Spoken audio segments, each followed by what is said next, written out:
Bonjour, c'est Ursule encore. On est le 18 mai 2021. Alors, je viens sur la trompette ce matin encore et je viens proclamer le retour de notre Seigneur Jésus-Christ. Amen. Soyez bénis et puis soyez encouragés. Amen. On est dans les temps où on doit beaucoup se concentrer sur soi, dans ce sens que une rétrospective, amen, de notre vie, très très important. Parce que souvent on pense être prêt et on ne l'est pas. Et parfois aussi, on est complètement dans l'illusion et on prend pour vérité quelque chose que la Bible appelle mensonge. Et si il n'y a pas une révélation quelconque, on va demeurer dans le mensonge et à la fin, on va se retrouver séparés de notre Seigneur. Et pourtant, il nous aura laissé le temps pour changer ce qui doit être changé. Il est vrai que peu importe le temps qu'il nous donne, on n'est jamais assez suffisamment prêt. C'est pour cela qu'il faut toujours venir devant Dieu pour supplier, vraiment prier et redemander tout le temps pour dire Seigneur, dépendance totale vis-à-vis de toi, viens à mon secours. Alors, vraiment, je prie pour tout un chacun afin que du mieux que nous pouvons, évitons de pécher. Amen. Les péchés qu'on peut faire, évitons. Et maintenant, concentrons-nous à ôter les autres qui sont déjà là. Et puis, parce qu'on a besoin d'être pur. Amen. Devant ce Dieu-là. On a besoin d'avoir un vêtement propre. Amen. Quand il viendra, que notre robe soit bien propre. Alors, aujourd'hui, je viens parler d'un sujet qui chauffe dans les temps dans lesquels nous sommes, la liberté retrouvée. Amen. Il y a beaucoup de personnes qui prônent leur liberté retrouvée, qui affichent combien ils sont enfin libres, ils peuvent voyager enfin, ils peuvent faire ce qu'ils veulent parce qu'enfin, la liberté a été retrouvée. Mais que dit la Bible? Allons-y lire 2 Corinthiens 5, le verset 16. Ça nous dit, ainsi, dès maintenant, nous ne connaissons personne selon la chair. Et si nous avons connu Christ selon la chair, maintenant nous ne le connaissons plus de cette manière. C'est quand même spécial. Paul, un être humain qui marchait sur cette terre, avec ses collaborateurs comme Barabbas, Sylvain, Clément et Timothée, tous ces gens-là, Épaphrodite ou je ne sais pas qui, tous ces gens-là. Mais Paul dit, nous ne connaissons personne selon la chair. C'est quand même fort. Qu'est-ce qu'il veut dire? Il est en train de dire que là où il est là, à l'endroit, au niveau où il est arrivé, avec son cercle là, il ne connaît personne qui marche par la chair. Tous, dans son entourage, marchent par l'esprit. Et la marche par l'esprit, c'est une manière de faire. La marche sur la chair, c'est une autre manière de faire. Il n'y a pas de réconciliation possible entre les deux. Et Paul nous dit, maintenant, dès maintenant, nous ne connaissons personne selon la chair. Et si nous avons connu Christ selon la chair, maintenant nous ne le connaissons plus de cette manière. Alors, c'est quand même fort. Ça veut dire qu'il vivait d'une manière vraiment consacrée à ce Dieu-là, toujours recherchant, amen, la lumière et la vérité prônée par notre Dieu. Alors, il dit, pourquoi il ne connaît personne selon la chair?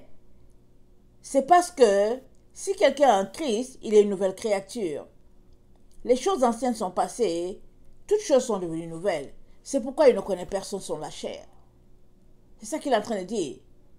Là, dans le cercle là où il évoluait, il y avait les gens avec qui l'encadraient. Et il dit, tout cela vient de Dieu, qui nous a réconciliés avec lui-même, par Christ, et qui nous a donné le ministère de la réconciliation. Mon frère, ma soeur, tu as le ministère de la réconciliation. Tu es appelé à réconcilier les autres avec Dieu, parce que Dieu était en Christ réconciliant le monde avec lui-même. Alors que Christ était sur cette terre, Dieu était en lui pour réconcilier le monde Amen, avec ce Dieu-là. Et le monde, ce n'était pas juste les pharisiens. Amen, eux-mêmes, ils ont rejeté Jésus. Mais c'était quiconque voulait être réconcilié, amen, à Dieu, pouvait l'être par Christ et uniquement par Christ. Ce n'est que la seule manière par laquelle on peut être réconcilié avec Dieu. À travers Christ, il n'y a pas une autre manière. Il n'y a pas une autre manière. Et donc, réconcilier le monde avec lui-même en n'imputant point aux hommes leurs offenses, et il a mis en nous la parole de la réconciliation. Tu entends la parole de la réconciliation? Moi avec. Et quiconque prône le nom du Seigneur et vit pour le Seigneur a en lui le ministère de la réconciliation.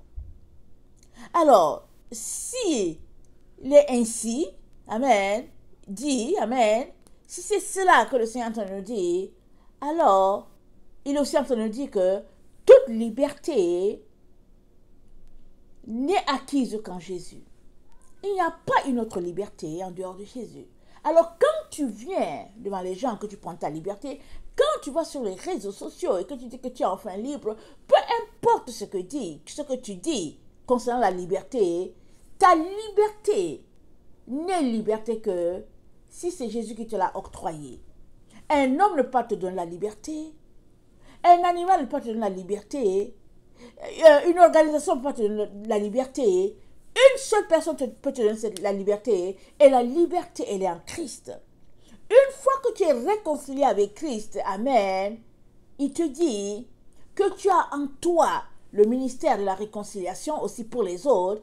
Et parce que tu as ce ministère-là en toi, ce qui est ancré en toi, alors tu connais la liberté parce que tu as pris, amen, son jour, sa mort, amen, tu l'as pris pour toi, amen, et il a pris la tienne.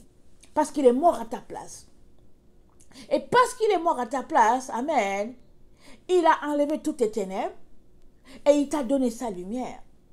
Et puis il a enlevé tes ténèbres et il t'a donné sa vérité. Parce que les ténèbres, c'est les mensonges et la vérité, c'est ça la lumière. Alors peu importe tout ce qui te sera dit sur cette terre, à partir du moment où c'est contradictoire avec ce que la parole de Dieu dit, alors tu es dans le mensonge. Et si tu es dans le mensonge, comment peux-tu avoir la liberté? Ce n'est pas possible. Ce n'est pas possible. La Bible nous dit dans Romains 12, excusez-moi, le verset 1, ça nous dit, « Je vous exhorte donc, frères, par les compassions de Dieu, à offrir vos corps comme un sacrifice vivant, saint, agréable à Dieu, ce qui est de votre part un culte raisonnable. Ne vous conformez pas au siècle présent, mais soyez transformés par le renouvellement de l'intelligence, afin que vous discerniez quelle est la volonté de Dieu, ce qui est bon, agréable et parfait. » Le siècle présent n'est pas pour nous. Et même s'il n'est pas présent, tout siècle, en tout cas, le monde n'est pas pour nous. C'est dit quoi? L'amour du monde, c'est une inimitié contre Dieu. Alors, tout ce que le monde appelle vérité est pour nous mensonge. On ne peut pas s'aligner sur les principes de vie de ce monde. On ne peut pas. Tout ce qu'on peut faire, c'est de s'accrocher à la parole de Dieu.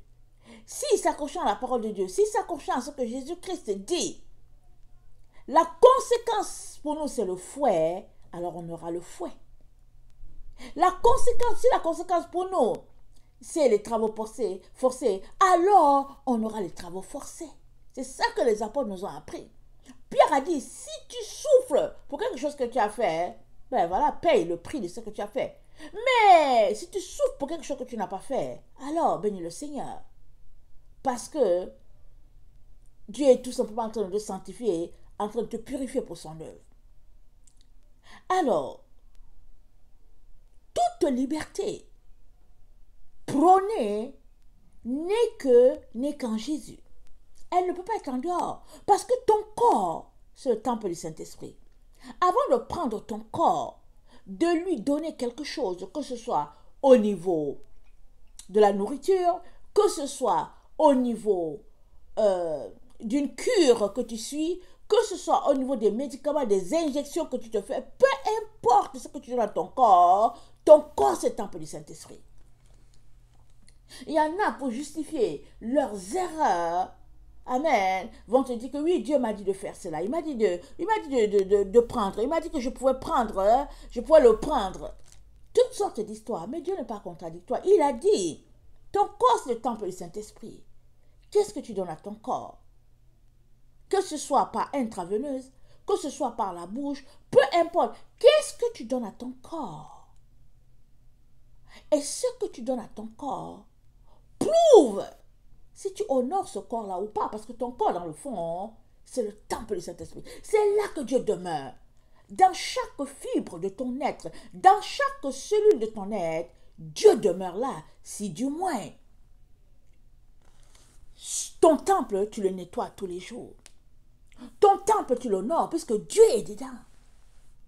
Mais si, pour une histoire, je ne sais pas, de qu'est-ce qui s'est passé dans ta vie, tu as refusé d'honorer le temple de Dieu et que tu as opté pour la voie des humains, que tu sais que tu as été intimidé, que tu as été manipulé, que tu as été forcé, peu importe, si tu as décidé pour un jour disant que non, je veux donner ce liquide à mon corps, je veux faire ceci pour mon corps, je veux plutôt aller consommer ceci que Dieu n'aime pas, peu importe, tu as souillé ton corps, tu l'as souillé. Et une fois que tu le souilles, amen, il faudrait que tu retournes devant le trône pour aller te repentir. Mais maintenant, il y a des choses qui sont de telle sorte que on ne peut pas les changer parce que on l'a déjà posé comme acte. Quand même on vient se repentir, le corps, ça ne se change pas. Donc, avant de t'arrêter pour consommer, exemple, du goudron, assure-toi, les conséquences du goudron là, regarde bien, qu'est-ce que prendre le goudron, qu'est-ce que ça peut te faire? Qu'est-ce que ça te fait?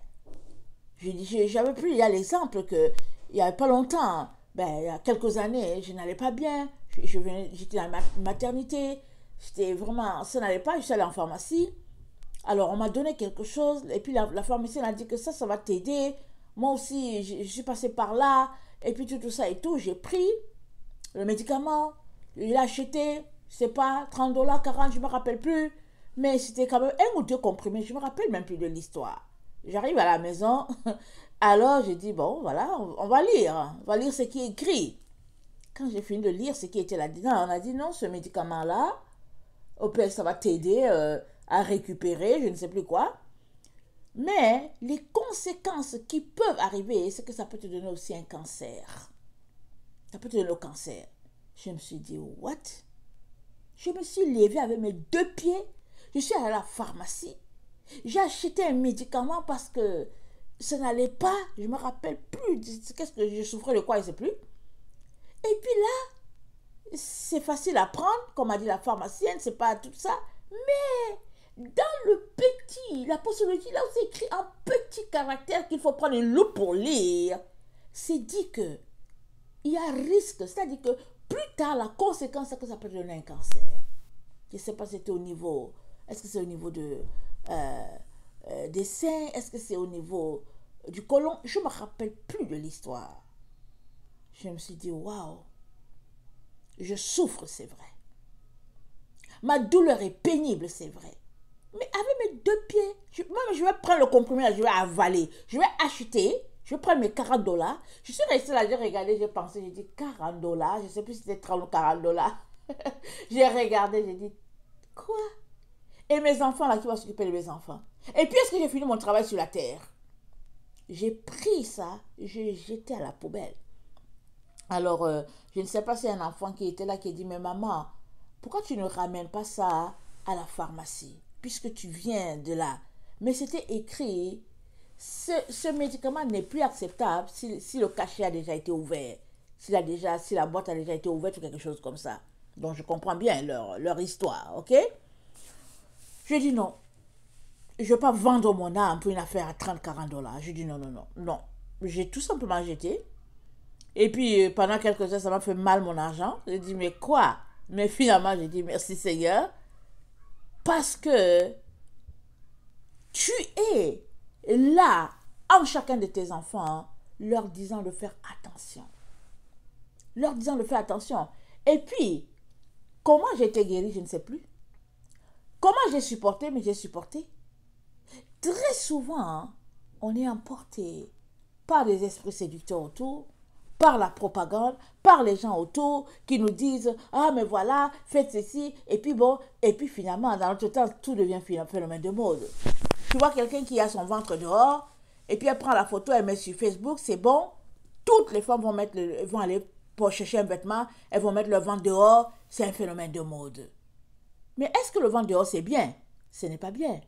Montrer son ventre, ce n'est pas une bonne chose. Mais parce qu'il y a une personne qui l'a montré et que tout le monde a dit « Oh, waouh, cool !» Et puis tout ça, toi aussi, tu t'en vas. Tu achètes un habit à Bédène et tu mets ton ventre dehors et puis tu dis que bon, voilà. Et puis, voilà. Phénomène de mode, ça vient de t'emporter.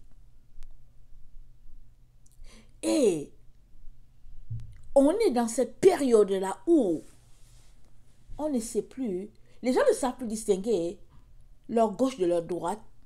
Ils ne savent plus obéir à Dieu. Qui a parlé qui? C'est-à-dire que c'est qui te parle et puis tu obéis. Ils ne peuvent pas te dire. Tout ce qu'ils vont te dire, c'est que donc voilà, celui-ci a fait ceci, il faut, moi aussi je veux faire, et puis je veux faire. Et finalement, quand ils finissent de poser leur acte, pour avoir la conscience tranquille, pour se justifier, ils vont sur Facebook et disent enfin, liberté retrouvée. Je peux voyager, je peux aller dans les bars, je peux aller ceci. Mais le Dieu que tu sers, ce n'est pas un Dieu de choses. Amen. Ce n'est pas un Dieu de choses. Le Dieu que tu sers, c'est le Dieu créateur, celui-là qui t'a créé, qui t'a façonné à son image. Et mieux encore, toutes ces choses-là que tu valorises, Dieu appelle ça abomination, il te dit d'aller cacher cela. Il appelle ça, il dit, ça c'est les choses qu'on cache, on ne vient pas devant, on cache cela, on vient devant Dieu pour dire, Seigneur, pardonne-moi, lave-moi mes péchés, Jésus, aide-moi, pardon, Seigneur. Je ne veux pas que mes péchés puissent influencer d'autres personnes et puis les détourner de toi. Mais aujourd'hui, les péchés sont élevés. Si bien que quelque chose prohibé dans la présence de Dieu est devenu tellement banal que les gens se vantent de poser les actes que Dieu réprime. Voilà le monde dans lequel on est arrivé. Mais qu'est-ce que comment on appelle ça? Jean 8, le verset 31 nous dit, ça nous dit ceci.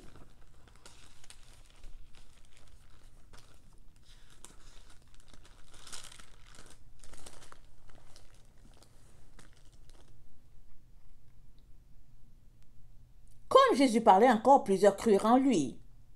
Et il dit aux Juifs qui avaient cru en lui, si vous demeurez dans ma parole, vous êtes vraiment mes disciples, vous connaîtrez la vérité, et la vérité vous affranchira. Et tu demeurais dans la parole de Dieu? Si tu étais demeuré dans la parole de Dieu, c'est dit, elle va t'affranchir. Si tu n'es pas affranchi, si tu n'es pas devenu libre en Christ, ce n'est pas de la faute de la parole de Dieu. Parce que la parole de Dieu, sa mission, c'est de te rendre libre. Et elle rend libre quiconque demeure en elle, cette parole-là. Elle rend libre quiconque. Parce que la parole de Dieu ne ment pas. Amen. Dieu ne ment pas, la parole de Dieu ne ment pas. Elle accomplit toujours ce pourquoi elle a été envoyée. Et la parole de Dieu a été libérée pour l'humanité. Et elle accomplit ce pourquoi elle a été envoyée. Qu'est-ce qui fait que tu n'as pas été libéré? Au point qu'aujourd'hui, toi qui te dis enfant de Dieu, qui dimanche après dimanche marche à l'église, qui chante dans la chorale, qui a un ministère, toi qui te dis enfant de Dieu, tu t'en vas t'injecter des liquides et tu viens sur Facebook pour dire que ouais, enfin liberté retrouvée. Tu parles de liberté? Tu appelles cela liberté? En tout cas, de l'autre côté, une fois qu'on aura quitté notre corps humain-ci, de l'autre côté, il n'y a pas d'incrédule. Il n'y a personne qui n'a pas la foi. Tout le monde a la foi de l'autre côté. Tout le monde. Tout le monde est croyant. Seul problème, de quel côté seras-tu croyant? Il y a des gens, dès que tu les vois, tu sais que, ah, amen, on va s'embrasser, alléluia, oh, s'embrasse, bisous, et tu as réussi, amen, alléluia, oh, en tout cas, Dieu soit loué. On va se prosterner pour louer le Seigneur. Mais les autres là-bas, ils auront aussi la foi. Ils vont réaliser que, au fait, ils auraient dû obéir au Seigneur Jésus. Ils vont réaliser qu'au fait, Jésus-Christ, c'est le seul devant qui tout genou devrait fléchir. Parce que Dieu lui a tout donné. Dieu lui a tout confié, tout. Ça veut dire qu'avant d'arriver à Dieu le Père, là, tu passes par Jésus. Tu passes par lui, tu fléchis d'abord le genou devant Jésus avant que tu puisses voir le Père. Mais le problème est que toi, là, tu as choisi de déshonorer Jésus. Et tu es de l'autre côté, là où il y a les ténèbres. Mais de l'autre côté, là où il y a les ténèbres, là, tout le monde là-bas a la foi, au fait. Et c'est vrai qu'ils ne peuvent plus revenir. Ils ont juste les larmes. Et puis ils grincent juste des dents. Parce que vraiment, c'est chaud là-bas. Tout le monde a la foi. La Bible dit, tout genou fléchira. Et toute langue confessera que Jésus-Christ est Seigneur des Seigneurs. Ce n'est pas dit que les genoux vont fléchir au ciel. Et que là-bas, en enfer ou bien dans le séjour de mort, ça ne va pas fléchir. Mais c'est dit, tout genou fléchira. Dans les cieux et sur la terre et sous la terre, tout genou fléchira. Donc avant de te mettre là à poser une action pour aller imiter les autres là qui vont sur Facebook, n'importe où, pour dire qu'enfin liberté retrouvée, avant de poser une telle action, assure-toi encore que c'est vraiment ça que tu veux faire. Parce que une fois que tu changes ce que Dieu a mis en toi, une fois que le sang que Dieu t'a donné n'est pas, c'est-à-dire qu'il a été corrompu, ça a été transformé, une fois que ton ADN a été transformé, tu ne peux pas t'identifier à un humain. Et ce n'est pas qui tu es, toi seul tu sais, mais tu peux pas t'identifier à un humain. Donc une fois que ton ADN a été changé, alors n'espère pas venir devant Jésus encore pour venir te mettre la genou pour dire, oh Seigneur, tu sais quoi, et tout ça. Non. Mais tu fléchiras le genou devant lui, mais en tant que son ennemi, pour dire, je suis désolé, Seigneur. Et tu espéreras qu'il te reprendra, mais fini à tout jamais. Mais avant que tu sois chassé de sa face à tout jamais, parce qu'il y a le jugement des gens des incrédules, il y a leur jugement. Avant que tu sois chassé de sa face à tout jamais, tu viendras te fléchir les genoux devant lui. Reconnaître qu'il est Seigneur des Seigneurs et Roi des Rois. Alors, la liberté, Dieu était en Christ, réconciliant le monde avec lui-même. Quel amour! Il a donné son Fils. Ça dit, Jésus est mort une mort ignoble. Lui, la Bible dit qu'il n'a point péché. Dans la bouche duquel il n'y a pas été trouvé de fraude. Lui, là, il est mort pour toi. Alors, c'est quoi qui est si compliqué que tu ne peux pas supporter pour honorer ton Jésus? C'est quoi? À cause des choses? À cause des voyages? À cause de s'asseoir sur une terrasse? À cause de quoi tu as renié ton Seigneur et tu oses venir l'afficher sur Facebook, n'importe où, liberté retrouvée? À cause de quoi? Il y a de liberté qu'en Jésus. Amen. Il y a de liberté qu'en Jésus. Et si tu fais partie de ces personnes-là qui a déjà renié ton Seigneur, qui lui a tourné le dos à cause de tes caprices ou bien à cause de tes illusions ou bien je ne sais pas quoi, mais peux-tu au moins respecter les autres qui n'ont pas encore, qui ne sont pas encore allés commettre cette bévue-là en t'abstenant que de te mettre sur Facebook et puis raconter n'importe quoi. La Bible dit, dans les temps dans lesquels nous sommes, c'est avec ça que je vais finir, que celui qui est injuste soit encore injuste, que celui qui est souillé se souille encore, que le juste pratique encore la justice, et que celui qui est saint se sanctifie encore.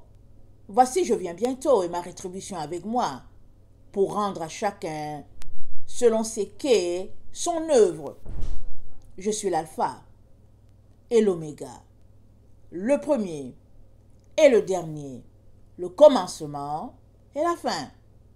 Heureux ceux qui lavent leurs robes afin d'avoir droit à l'arbre de vie et d'entrer par les portes dans la ville. Dehors les chiens, les enchanteurs, les impudiques, les meurtriers, les idolâtres et quiconque aime et pratique le mensonge. Amen. Que le Seigneur bénisse sa parole et vraiment qu'il te donne d'être déterminé à te tenir pour la vérité. Parce que Christ a réconcilié le monde avec Dieu. Toi aussi, tu as appelé à réconcilier le monde avec Dieu. Parce que le ministère de la réconciliation t'a été donné aussi. À cause du Jésus-Christ qui vit en toi, que feras-tu de cet appel-là? Que feras-tu dans ce temps où nous nous trouvons, où toutes sortes de manipulations, de pressions sont utilisées pour nous faire pencher du côté de l'ennemi? Quand les disciples ont demandé à Jésus, quand est-ce que ça va arriver la fin des temps? Il a dit, waouh, prenez garde, que nul ne vous séduise. Prenez garde, parce que si tu es séduit, c'est fini pour toi. Tu ne verras jamais Jésus avec tes yeux. Tu es séduit, c'est fini. Prenez garde que nul ne vous séduise. As-tu déjà été séduit? Dommage. Dommage. Mais si tu n'as pas encore été séduit, en tout cas, tiens-toi très loin. Hein? Tiens-toi très loin. Mieux vaut mourir dans toute la dignité devant ton Seigneur que, au fait, de te retrouver un jour devant lui et d'avoir la tête baissée. Il a dit, quiconque me reniera devant les hommes, je le réunirai devant mon Père qui est dans les cieux. À bon entendeur, salut. Soyez bénis et que sa grâce demeure sur chacun d'entre nous. Amen et amen. Maranatha, Jésus revient.